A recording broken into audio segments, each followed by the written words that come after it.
Welcome to the Superhuman Transformation Maintenance Program audio recorded presentation that we've also converted into a video. I'm your host, Paul Tirina, nutritional therapist and all-around badass superhuman. This was me back in 2006 before starting on my journey, and this is me today. And I seriously feel better every day that goes by, the longer I commit to this entire process. And so what I want to do is start off with this little motivational piece, because I feel like that's got to be a big part of this maintenance program, is keeping us engaged and keeping us excited to be on this path that we're on together. So when you think about it, today we have more technology than ever before, more information, more access to information, more drugs, more ways to diagnose. And yet as a nation, even as a worldwide species, most humans are completely lost when it comes to how to be truly healthy. But we're not. As superhumans, we're different. We're what I like to call awake. We're in the know. We understand that being healthy is not just about what foods to eat. And by the way, our what foods to eat are even different from other real food methodologies. But it's also about how to eat these foods, when to eat these foods, and how to get in touch with your body in a way that tells you which foods are the best and at which times they're the best. But it's also about crucial lifestyle factors that are synergistic with our way of eating, such as hydration, sun exposure, sleep patterns, setting circadian rhythms, being in touch with the earth, and meditation and mindfulness practices. So understand, we are pro-health. We're not anti-disease. We understand the power in focusing on what we want versus focusing on what we don't want. And therefore, health should not be seen as the absence of disease, but rather it's the process, the journey of growing stronger, more energetic, more vibrant, and happier than we were before. And that's the purpose of the superhuman transformation and of this maintenance program that we're going to embark on together. Now, before we get into the details of these next couple of weeks, I want to go over the flow of this is what the video presentations are going to look like on a week-to-week basis. So the first thing that we'll always cover is what I call when the shit hits a fan.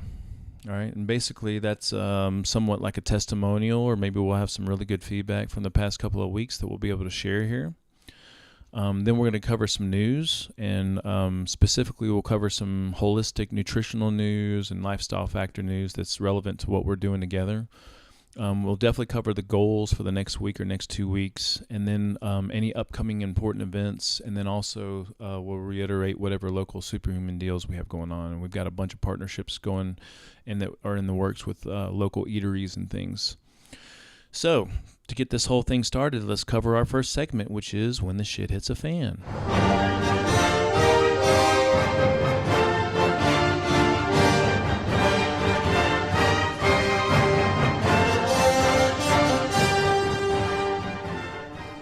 Oh yeah, I love my little music things here. So first, when the shit hits a fan, person that I want to give a shout out to is Desiree, and y'all probably saw her post on Facebook. But I just want to kind of go over this again for those of you that didn't see it, because I know not all of us are active on Facebook. But I love Desiree and her family, and actually her and Richard, her husband Richard, both saw tremendous transformation and changes over the past 10 weeks. And you know, they were 100% diligent with this deal, and they had the right priorities and they had the right mindset. And I know a lot of us come into this thing looking for body composition changes. And, you know, for some of us that happens relatively quick, and for some of us it's a big struggle. But the big takeaway is that you're going to see shifts in a lot of different areas besides body composition changes, and that's what we need to look for. We need to focus on how we look, feel, and perform. And here we can see a symptom burden comparison graph for Desiree, and the red line represents where her symptoms were when she started out this journey. And basically the worse off the symptoms, the higher the graph, the higher the numbers. And she was pegged out in a lot of areas. And even if you look down at the numbers below, the red numbers, a lot of those numbers were completely off the charts. And then after 10 weeks of being extremely diligent, she answered the questionnaire again, and her numbers shifted tremendously. And so what this says is that symptomatically, she's starting to see a lot of resolution. But she also looks and feels different. I can remember after about 6 weeks of being super diligent on the progressions, like, every couple of weeks we get together, and she'd definitely, talk about all these different things she noticed shifting for her. But I saw it in her. After about 6 weeks, she looked completely different. She looked like a completely different person. And even Rich was telling me that he noticed the same thing. Not only that, but she mentions that she came off of 8 medications within the span of 10 weeks. She looks, feels, and performs better than she ever has. And she's got a little, I'll quote a little thing that she had from her Facebook post here. "I'm free of what I thought a diet should look like, free from my meds, and free from the stress of what to eat and what not to eat. It's easy, real food. I can't thank Paul enough for the amazing knowledge he's given us and will continue to supply us with down the road. Our journey with how we focus on eating has just begun." And that's right. This is a journey, and we're all on this together. So kudos to Desiree. Just absolutely adore her family, and just super excited for all the changes that she's experienced and all the changes she's going to continue to experience down the road. So let's get into our next segment, which is the news.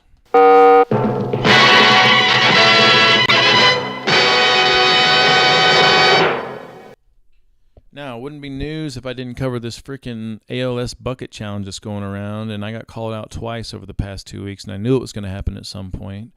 And, before I even started reading and looking into this intuitively, I just kind of felt like, that's just not me. Like, it's just not something I care about participating in, because I just, as a general guideline, I don't support organizations that support disease. And even though I understand there's a place for this, and a lot of the people that make up, the movements behind these things have really good hearts and intentions, and are doing it out of the kindness of their hearts and doing it for the right reasons, I personally think that focusing on a disease is giving energy in a direction that we don't want to focus on, versus focusing on what we want to see happen in our body, which is health and vibrancy and everything else. But it's really interesting because you look around and, this whole concept of quote unquote fighting idiopathic diseases has been a great marketing concept for a lot of these organizations.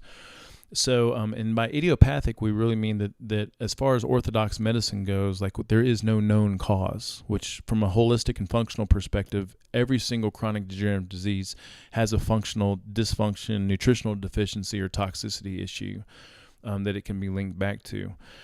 So, some great examples of this are pink washing, with the whole Susan Komen race for the cure that's kind of morphed into seeing pink on just about anything that you can possibly purchase, and a certain percentage of that money goes back to the National Cancer Institute and American Cancer Societies.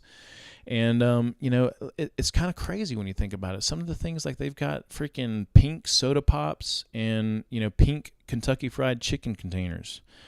So let me make sure I understand this right. Like, you buy Kentucky Fried Chicken, which is fried in toxic fats and oils, which are known carcinogens and contribute to cancer, so that you can contribute some money to researching radiation, chemo, and surgery for cancer.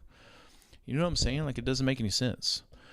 And then you see a lot of another example is greenwashing. So there's a lot of companies that kind of have jumped on this bandwagon of, using terminology or symbolism that makes people or consumers think that for some reason those products are healthy or non-toxic or better for the environment. And Simple Green's one of the notorious ones, because, they're called Simple Green. People just assume that it's a healthful option or a beneficial non-toxic option, but it's completely toxic. And to test that out, you can put some in a little bucket and put your face in it and take a few deep breaths and see if you don't choke yourself to death. Like, it's ridiculous. So the problem with these, and again, there is a place for this, and I think the people behind a lot of these movements had good intentions. But the problem is that the money for these organizations in many cases goes to diagnosing and treatment, and it never goes to root cause, prevention, diet, and lifestyle factors, which is where we really should be focusing on. The ALS Challenge, Ice Bucket Challenge alone has brought in over $100 million, and that was a statistic brought up a few days ago, so I'm sure it's even more by now. It's gone viral. And it's interesting when you pull up the expenses for the ALS organization, and they have to post this information because they're a nonprofit organization. You can see where all their expenditures go, and out of all the expenditures they take in, 27% goes to research. And then you'll see that the executive board gets a ton of money. the compensation for the executives is in my opinion, it just doesn't seem to kind of coincide or resonate with an organization that's kind of devoted itself to helping try to figure out how to combat a specific disease. And then you get into when you start to dig into more information on it. ALS is a neurodegenerative disease, and from a holistic functional perspective, any degenerative disease has a nutritional deficiency and toxicity, root cause to it. So, and you can group ALS in categories like multiple sclerosis, Alzheimer's, and Parkinson's. And we have a lot of information from a holistic perspective on what kind of things help to mitigate, the onset of those symptoms or the onset of those diseases. And we can see here that from a cause perspective, less than 5% can actually be attributed to genetic factors, which means that most of us have some genetic predisposition to specific, inherited diseases. But the big question is, what are we doing to turn those diseases on or off, or to turn those genes on or off? And that's what we call epigenetics. But some known causes, when you start to look at some of these studies associated with ALS, lead, exposure to lead, pesticides, statin drugs, cigarette smoking, and MSG have all been very strongly linked to the onset or development of some of the symptoms associated with ALS, or even a diagnosis. And then from a prevention standpoint, we also see that populations, and granted these are epidemiological studies, but when we see populations that have a focus on healthy nutrition, mitigating toxin exposure, dialing in their sleep patterns, getting a little bit of sun exposure, and mitigating stress levels, we see a huge reduction in the prevalence of the diagnosis of these diseases, specifically ALS. And then we also see some proven treatments in the medical literature, and there's some websites that have actually kind of congregated this information that I'll share within the notes. So vitamin D3 has been known as a great anti-inflammatory, but from a neurodegenerative standpoint, it's crucial for brain development and proper neuroplasticity. So it works in synergy with cholesterol and some other nutrients to help reform neural pathways. And neurodegeneration basically means that the body doesn't have what it needs to form these proper pathways, to form these connections, and or there's some kind of toxicity component that's keeping the body from doing that properly.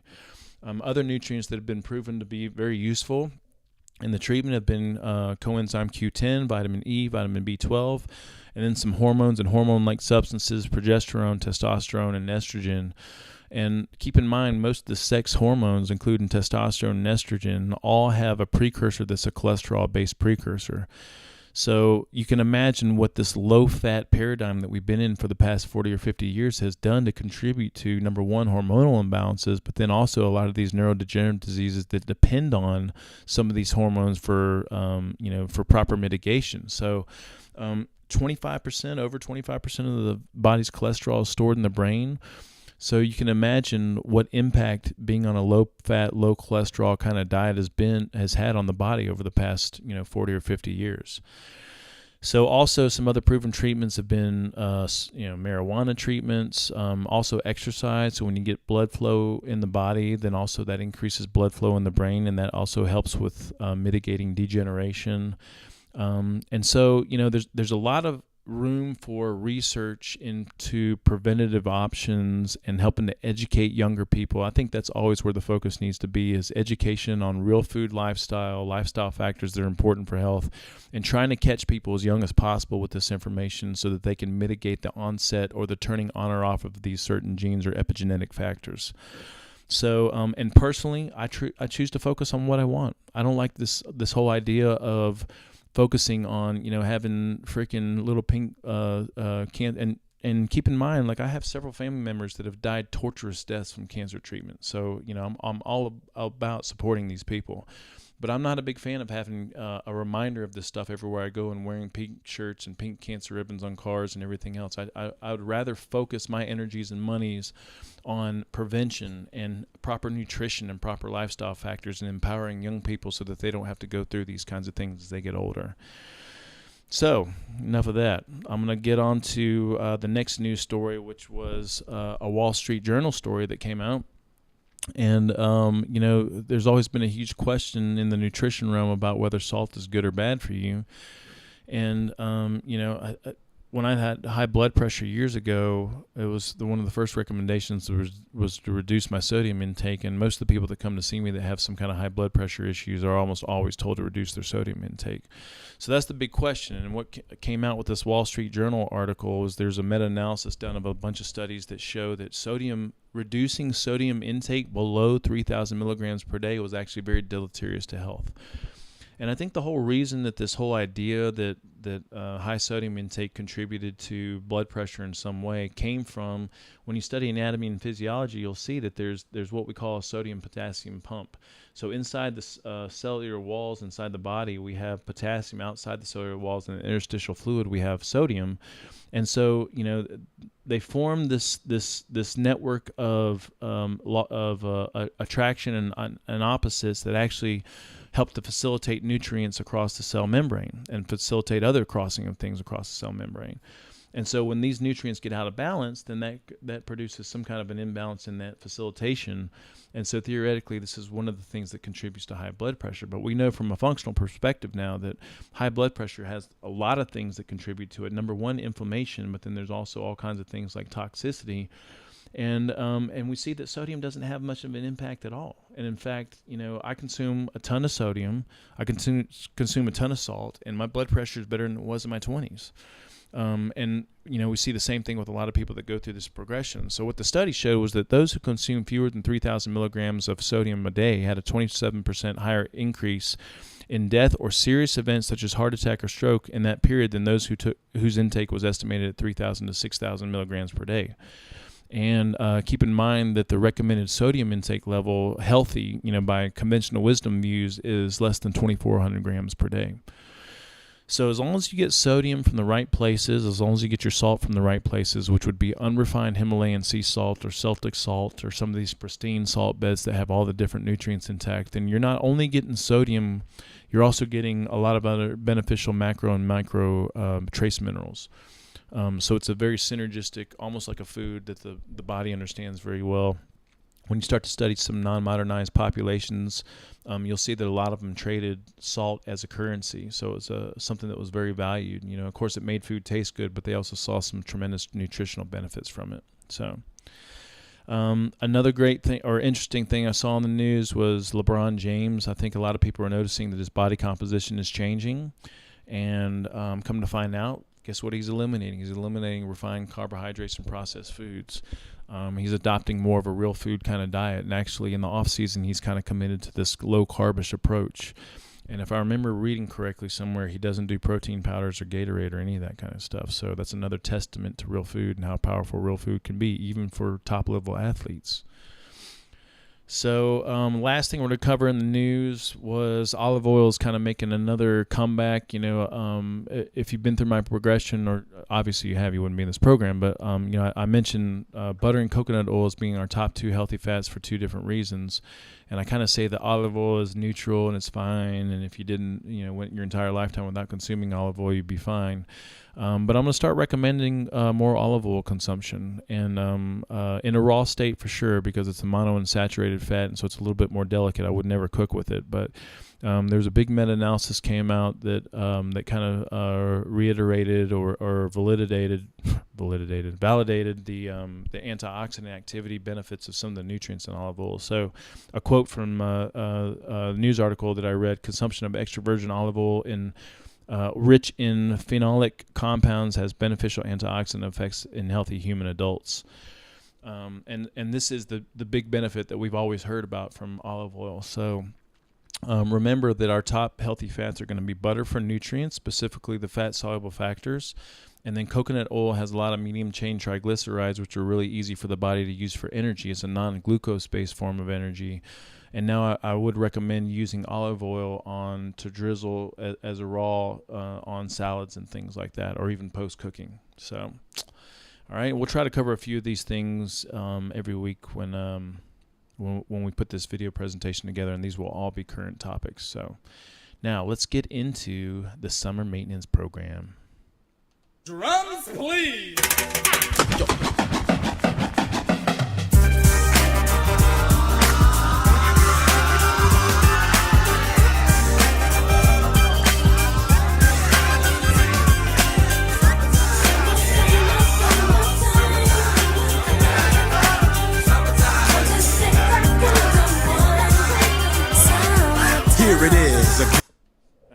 So, summer maintenance program. Remember, well, you might not remember because most of you weren't, or not most of you, some of you weren't at the potluck.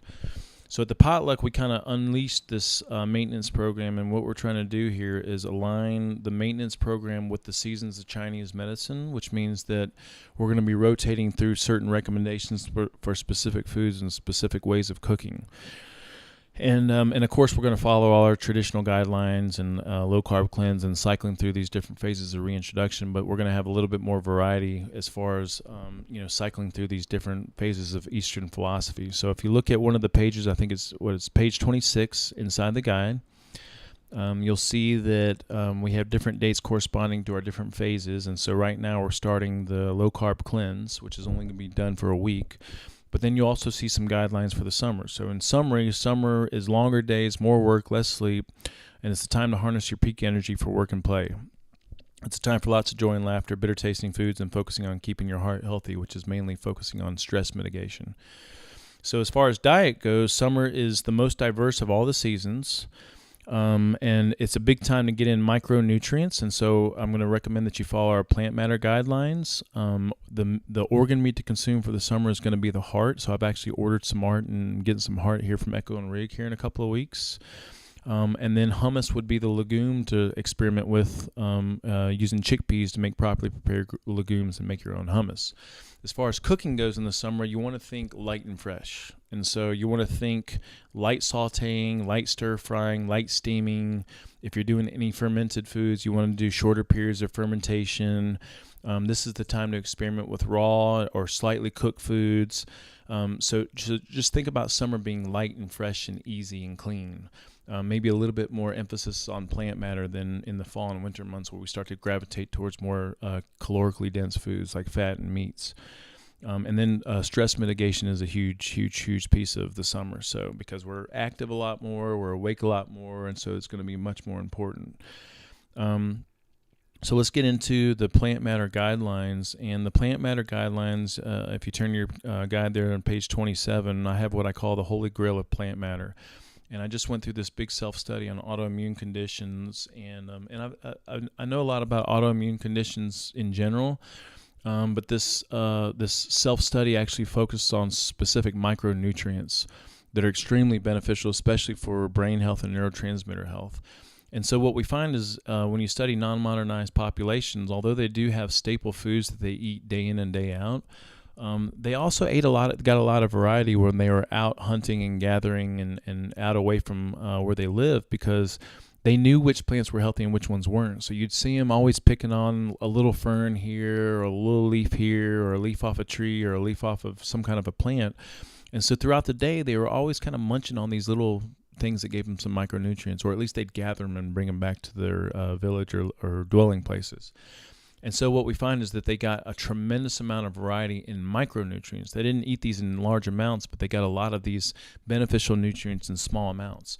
And so what we want to do here is try to mimic that to a degree. So I'd say that the first piece of this is focusing on greens every day, or most days. And greens specifically here, we're talking about arugula, kale, parsley, and spinach. And then we want to look at colors, because colors are going to have a vegetable or fruit that has a lot of color, that's colorful all the way through, is going to be a good indication of antioxidant activity. And what we mean is color all the way through versus having, like you have a red or a green apple that has white flesh. We're looking for, like, asparagus is green all the way through, a beet is red all the way through, a red cabbage is red all the way through. And then sulfur-rich foods. So sulfur, we know to be a huge synergistic nutrient with a lot of other nutrients, helps to contribute to good digestive health, good joint health, good synovial fluid health. I mean, there's all kinds of things that come from sulfur-rich vegetables. So magically, our Bobar salad actually contains most of these nutrients minus some of the leafy greens. So making Bobar and eating Bobar is going to be one of the recommendations for the next 4 weeks during this summer period. And if you're not familiar with the Bobar, haven't made it yet, there's a recipe inside the guide there. So as far as the plant matter recommendations for each day, this is what I'm shooting for. And I can tell you that my diet stays pretty much spot on. The only thing that I've mixed up in the past, I'd say maybe 4 weeks or so, has been this plant matter recommendation. And I've gone through a major shift here lately. I have a lot of people telling me that I look leaner, that I look different, and I can tell you that I feel amazing.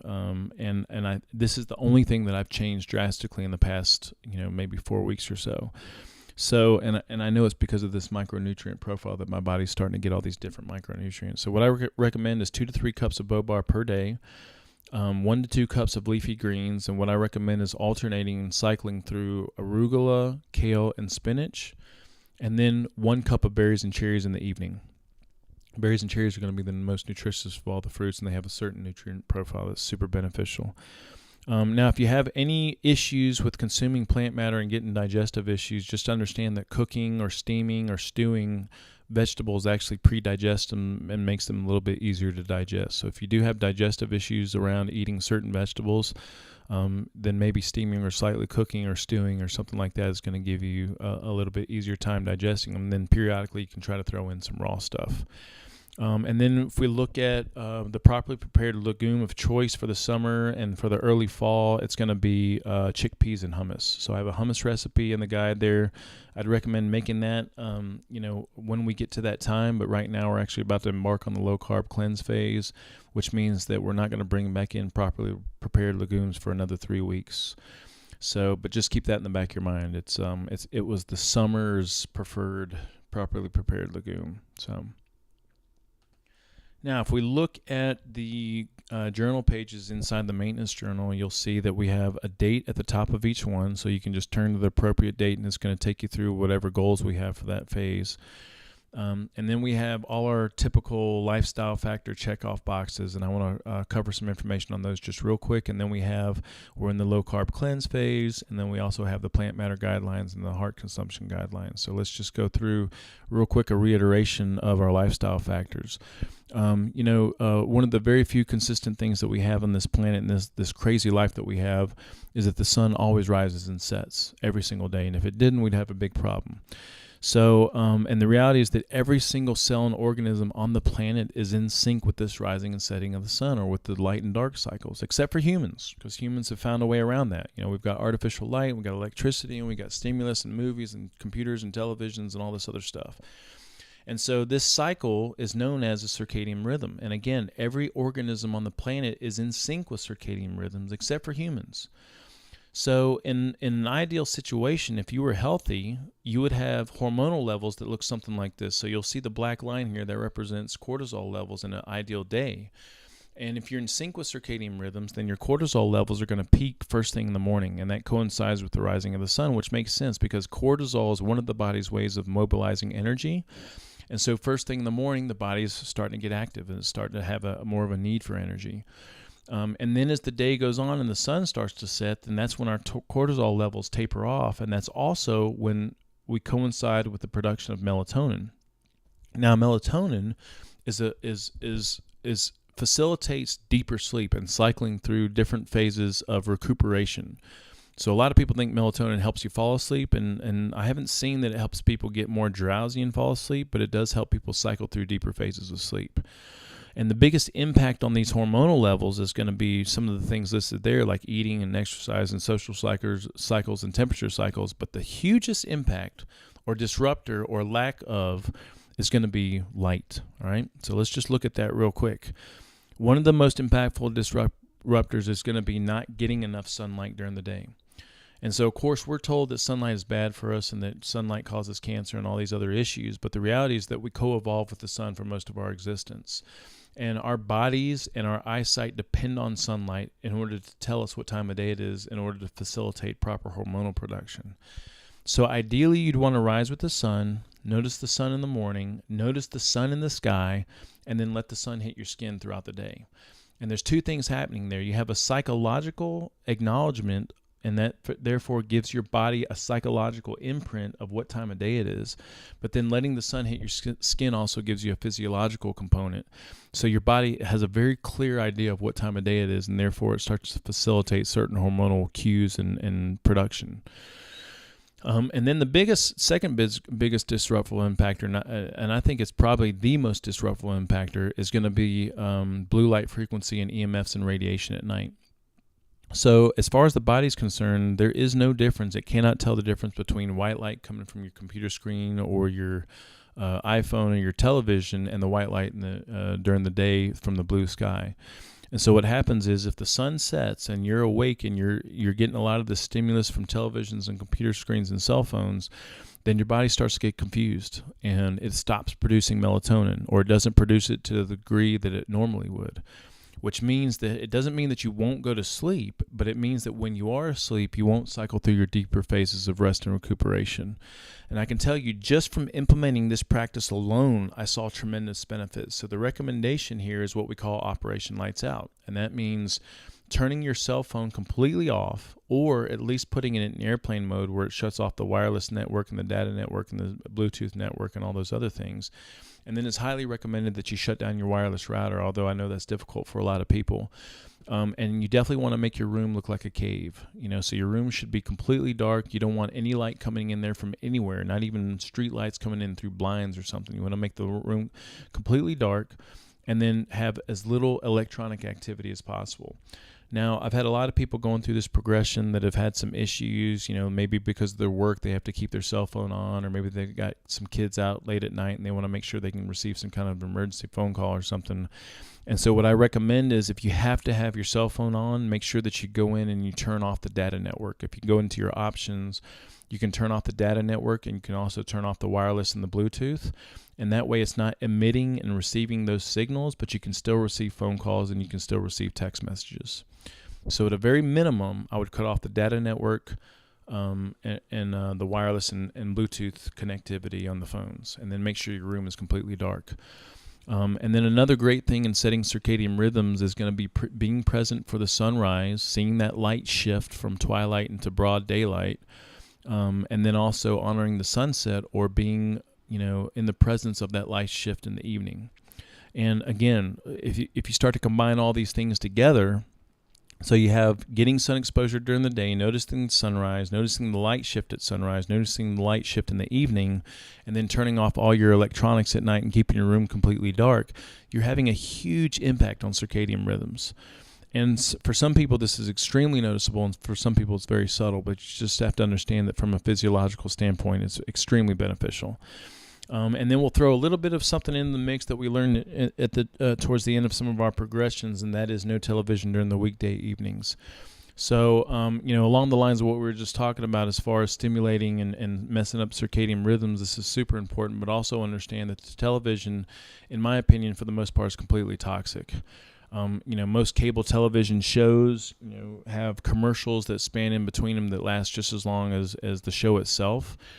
And a lot of those commercials are pharmaceutical industry commercials. And, I have a lot of people that say, yeah, but I don't pay attention to that stuff and I don't listen to it. But even if you don't, there's plenty of songs that come on radio stations and on Pandora that I can't stand. But guess what? I still know the words to them. That means my unconscious mind is still picking up on that information. So you have to understand that if you hear it or you see it, it's getting in. And so what we want to do is start to cultivate this habit of, during the weeknights, keeping ourselves toxic free and freeing that time up for cooking and listening to music and visiting with our loved ones. And so there's a huge energetic component to this as well. Getting back in touch with preparing food and taking the time to prepare food and visit with each other and those kind of things. And then, of course, we have that powerful impact on circadian rhythms. Real quick on hydration. Hydration, super, super important, especially coming out of the summer months and still having this really warm weather. Most of our bodies are made up of water. Water transports nutrients, it cushions bones and joints, it removes waste, flushes toxins, mitigates cravings. And what we find is when you start to hydrate at the cellular level, then the body is actually able to detoxify properly, which is why we say it empowers the body's natural healing processes. And understand that most of the water that we consumed before modern irrigation was naturally filtered groundwater. So it was clean, and it picked up a lot of nutrients along the way. And so what we want to do is we want to make sure that we facilitate water that has a lot of nutrients in it so that our body benefits from those nutrients and it doesn't have to pull from its own nutrient reserves. Gatorade is worthless, like it's mostly sugar. So what we want to do, though, is make our own mineralized kind of electrolyte type water. And the best way to do that is with using a pinch of unrefined Himalayan salt, which kind of activates the water, And then I'm also a fan of Concentrace, which is a trace mineral product from evaporated seabeds. Has a lot of magnesium in it and some other trace minerals in it. And those two things actually give the water a huge nutrient profile and makes it extremely beneficial. And then the guidelines are to drink about half your body weight in ounces per day. I think in the journal pages we have up to 100 ounces per day, which is a really good guideline. So now the last lifestyle factor would be grounding. So grounding, if you'll remember from the guide, has a lot of physiological benefits, being in touch with the earth, being in touch with Mother Earth, discharging certain electrons. It has measurable physiological benefits. We discharge a lot of the toxicity we get from electromagnetic pollution, and then it also has an improvement on inflammation, hormonal balance, and some other things. So it kind of makes intuitive sense that being in touch with the earth would have some beneficial effects. So we want to make sure that we're in touch with the earth at least once a day. It doesn't have to be for a specified period of time, but I would just make a point. Ideally, what I recommend is usually being in touch with the earth while you're getting some kind of a sun exposure. It seems to be a little bit synergistic. So standing on grass, on earth, or on concrete that's in touch with the earth is going to be conductive for the purposes of what we're talking about here. Now, if we look on the journal pages, we also have the low-carb cleanse beginning. So we start this on September 1st, which for most of us is going to be tomorrow. During the low-carb cleanse, we want to make sure that we're focusing on this plant matter consumption guidelines. But then also let's reiterate what the low-carb cleanse is. Remember, there's two big purposes of the low-carb cleanse. Number one, we want to shock the body into self-sufficiency. And number two, we want to pull out all things that are suspect so that we can prepare the body for testing in the future. So keep in mind, you're not going to see this in any... I didn't pull this from a book or watch a movie and then come out and regurgitate it to you. Like, this is something that I've kind of honed over the years. What we mean by self-sufficiency is really... facilitating or reinforcing the body's own ability to make its own energy versus being dependent upon a dietary source of energy. All right, so low carb in our realm equates to shocking the body into self-sufficiency, and then cleanse means pulling things out so we can test the body for these foods. Now, a little bit on training the body to be self-sufficient. What we mean here is self-sufficiency with energy. We want the body to be okay in space. We want the body to understand how to make energy and how to use that energy properly. So really what it's all about is energy. It's energy at the cellular level, meaning the creation of energy, but that translates into what we would think about as energy, which is physical activities and exercise and things. But this also translates into vibrancy and feeling good and having good emotional stability and mental clarity. So there's a few keys to self-sufficiency, and let's just breeze through these really briefly. The first one is strategic carb consumption. So I don't ever want anyone to think that I am a pro low carber, because I'm not. I think that going through a low carb phase periodically is going to be very beneficial. But in the long term, I think it's beneficial to have carbohydrates in the diet. So we're not low carbers, we're strategic carbers, which means that we follow our ideal day's meals, which means that we push our glucose, starch, sugar consumption off until later in the day. So what this does for us is it gives us the benefits of a low carb approach while at the same time allowing us to have glucose and starches and carbohydrates in the diet. So there's a page in the guide on reiterating the ideal day's meals, and just understand that when I start the day off with a protein-based initial meal that has no sugar, no glucose, no starches whatsoever, then I'm forcing my body to work for its energy. All right, it's working to either convert those nutrients into energy, or it's creating energy from its own adipose tissue reserves. So, and then of course we can have starches later in the evening. Now, for this next week or so, we're going to be on a low carb cleanse, but just understand over the long term, ideal days meals is going to be one of the keys to self-sufficiency. The second key to self-sufficiency is natural space with minimal snacking. So conventional wisdom tells us that we need to eat every 2 or 3 hours, and we need to have snacks in between meals. And understand that this is completely inefficient for the body. Like, it's completely inefficient from a digestive standpoint, because constantly having to digest food is constantly forcing the body to use its digestive resources. But from the self-sufficiency concept, what we want to understand is space equates to self-sufficiency. So I like to use the analogy of, coaching a CrossFit movement. So just think about the first time that you tried to learn the snatch and you had a coach trying to tell you how to do it. And for those of you that aren't familiar with the snatch, you can think about any movement that seemed really complicated. So a coach can step in and give you cues, but the real magic in learning that movement is going to happen when you go out and you do it on your own, because there's only so many things that a coach can say to you before you get completely overwhelmed. So when you go out and you actually do these movements on your own, this is when things start to click and you're like, oh, now I understand what he was saying there. And so it's the same thing with the body. You want to give the body dietary cues, and then you want to back off. And so what we want to start thinking about food is we want to see food as nutrients for the body, and then we want to start seeing energy as being created internally, right? So food, from the conventional wisdom standpoint, we need to eat for energy, but really from our standpoint, what we want to do is start seeing food as nutrients. Nutrients gives us the raw materials, and then the space is where the body creates energy in a self-sufficiency, from a self-sufficiency standpoint. The third key to self-sufficiency is going to be training on an empty stomach, or what we call fasted training. So fasted training means you're not forcing your body to do a couple of different things at once. So I have a little scale or spectrum here that shows, the body can be in one of two modes. It can be either in a fight or flight mode or a rest and digest mode. So in order to digest food properly, the body has to be calm and relaxed. If you go into a workout, understand that going into a workout is forcing your body into an emergency state. And so if you have food in your system when you go into a workout, it's very inefficient for the body, because now you're forcing the body to choose between these two things that it has to do, and it makes both of them completely inefficient. And so, and then also understand that from an energy utilization standpoint, if you were to picture a tachometer, you want the body to clearly understand when to create its own energy, which we would call a low RPM self-sufficiency state, and when to tap into glycogen stores, which would be our emergency state. And so most of the day, you want to think about your body being at this very low RPM and self-sufficient and creating its own energy. Maybe it's burning a lot of fat, and this is typically when it is a fat burner. And then during periods of intense activity or exercise or stress or emergency, then the body kind of taps into glycogen stores. And so you want the body to have this clear delineation between these two modes, and fasted training is going to help reinforce this tremendously. So pre-workouts are completely out of the picture. They completely derail the body's efforts of being self-sufficient, especially during a workout. Post-workout, we get a lot of questions about, and all I got to say about post-workout is let it be intuitive, right? This whole myth that, we have to consume something within 30 minutes of working out is bogus.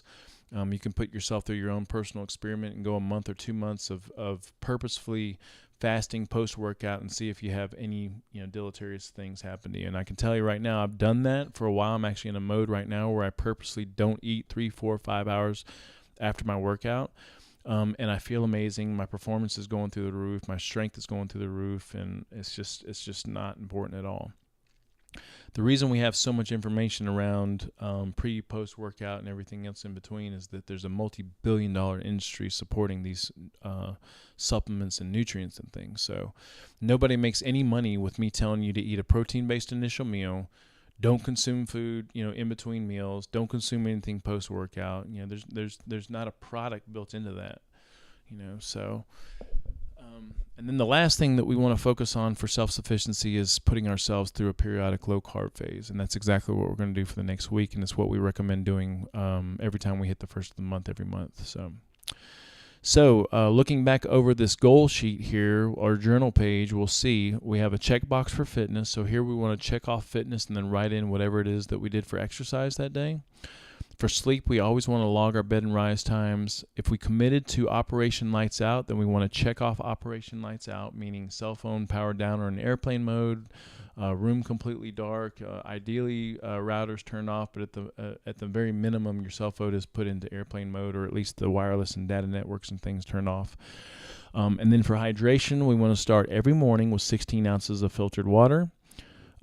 Ideally hyperhydrate throughout the day, which means 100 ounces of hydration, and then mineralize our water with a pinch of unrefined Himalayan salt or Celtic salt. And then I'm a big fan of that product called Concentrace. And then on the right-hand side there, you'll see the sun exposure goals. Honoring the sunrise and the sunset is something that most of us maybe can get to 2 or 3 days a week, but we all should be able to get sun exposure every morning. And then making sure that you get some kind of barefoot activity every day. The personal process we're going to cover here in just a second, but down at the bottom you'll see low carb cleanse, and we have the plant matter guidelines reiterated here, so make sure that you check those off. And the goal for the next 2 weeks from an organ standpoint would be to consume some kind of heart if you can get your hands on it. I'm sure that most butcher shops are going to have access to it, maybe Whole Foods, and then I'm getting some from Echo and Rig, and I'll do a post on that on Facebook when I do. At the very bottom of that page, you'll see a food diligence factor. So if you had a day that you were 100% on the food diligence, meaning you got everything right, you did everything according to our guidelines, then that would be a checkbox for the 100% on. If you had a day that you were 80-90, meaning you did most things right, maybe you had a couple of chips and salsa at a restaurant or something, then that would be an 80-90 day.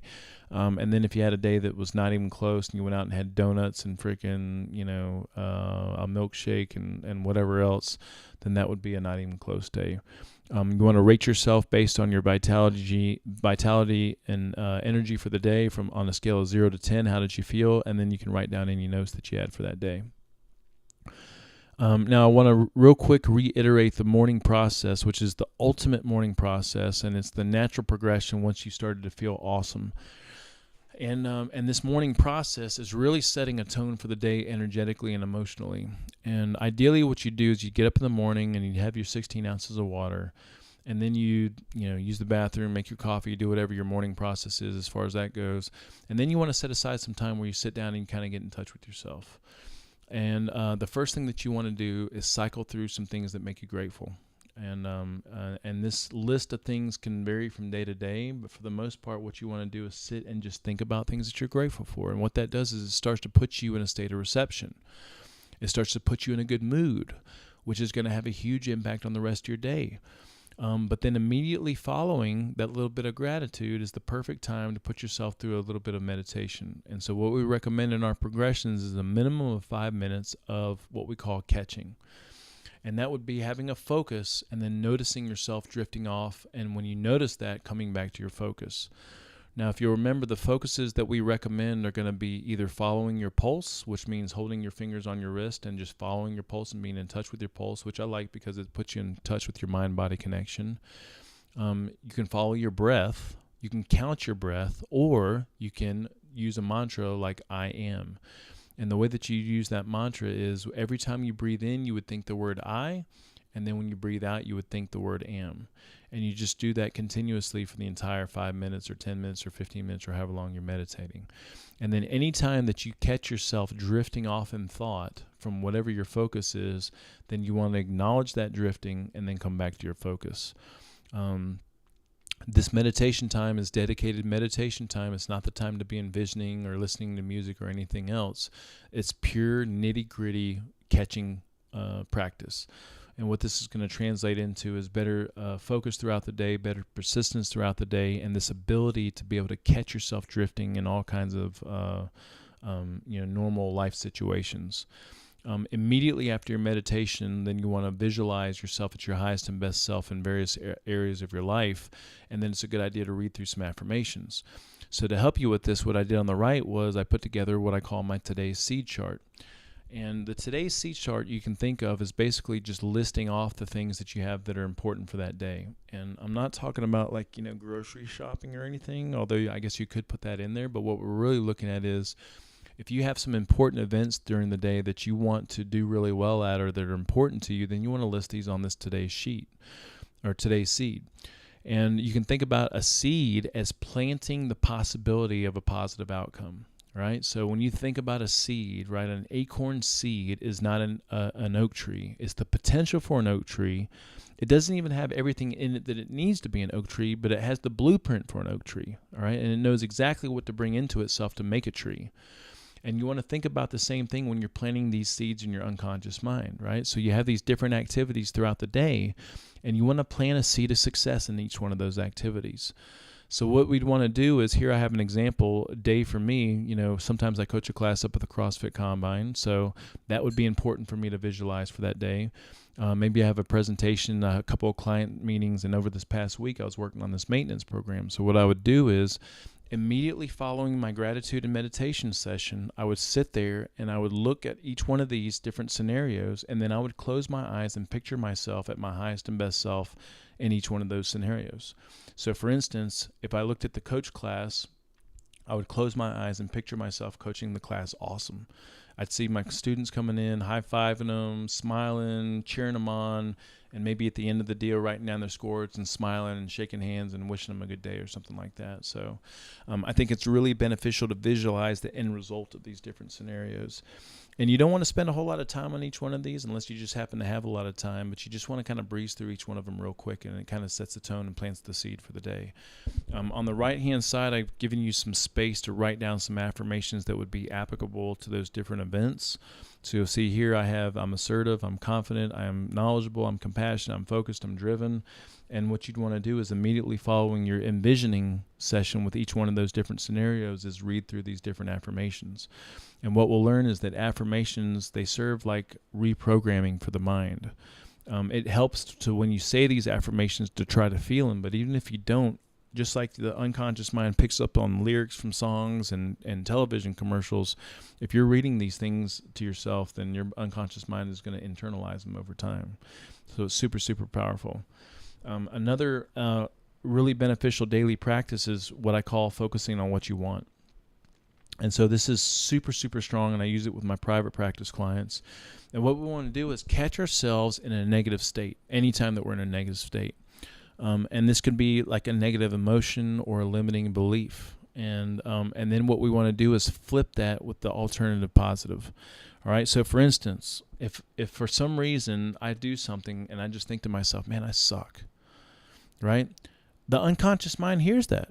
And so to the unconscious mind, that's what it tries to replicate. Right. So what you want to do is catch that thought pattern and then immediately ask yourself, what do I want instead?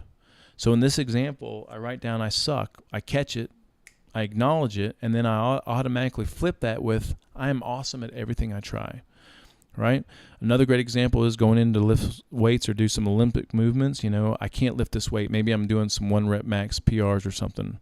I can't lift this weight is something I might say in the back of my mind. Well, the minute I catch that, the moment I catch that, I ask myself, what do I want instead? And then I write down my squat is strong and powerful. Right? So it starts to reprogram the mind. It totally shifts the thinking into a positive direction.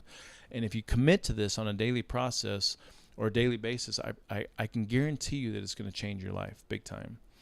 And we want to write these things down because writing them down actually gives a few separate imprints on your unconscious mind. So, of course, you have to think about it before you write it.